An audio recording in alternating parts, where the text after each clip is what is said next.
If every country on Earth is in debt, then who is the creditor? The United States owes over $38 trillion. The European Union roughly $14 trillion. Japan nearly $9 trillion.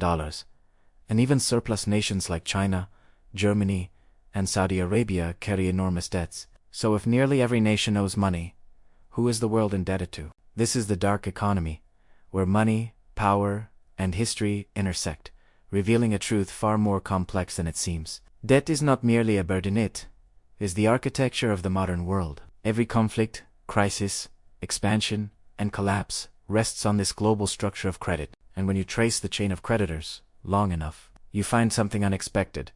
The world doesn't owe money to one person or one country, it owes money to itself, though the benefits are far from evenly distributed. To understand how the planet accumulated more than $315 trillion in total debt, almost 3 times the size of the global economy, we must go back to the beginning.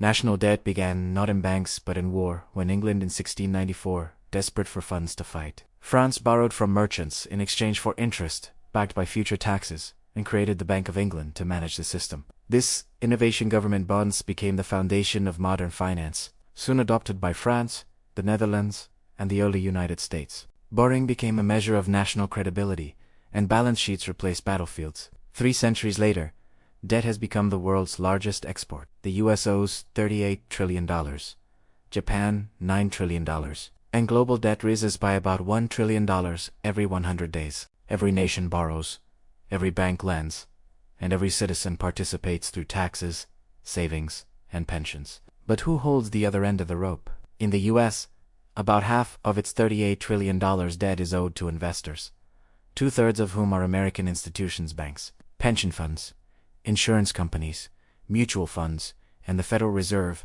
The remaining third, around $9 trillion, is held by foreign investors, with Japan holding about $1 trillion, China about $800 billion, and the rest spread across countries like the UK, Luxembourg, and Belgium. Claims that the US owes everything to China are therefore only partially true. China holds roughly 2% of the total. Most US debt is held by Americans, creating a circular system.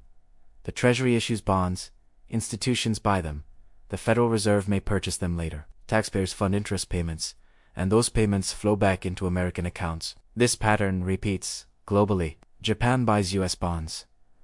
The US supports Europe through the IMF. Europe lends to developing nations. Developing nations reinvest in Western debt through their reserves. The world runs on a loop of IOUs traded among nations, institutions, and investors. Behind every bond is a network of hedge funds, pension funds, sovereign wealth funds, and central banks managing trillions, shaping which countries can borrow cheaply, which face higher costs, which currencies stay stable, and which governments face pressure. Central banks are the ultimate players. When they buy government bonds, they create new money, turning one institution's liability into another's asset. Every unit of currency is tied to debt somewhere. Debt-free money does not exist. The system runs on confidence, not repayment. And when confidence breaks, as seen in Greece in 2010, Argentina's recurring defaults, or Sri Lanka's crisis, borrowing costs rise, currencies weaken, austerity appears, economies contract, and debt is the once invisible creditors suddenly become visible.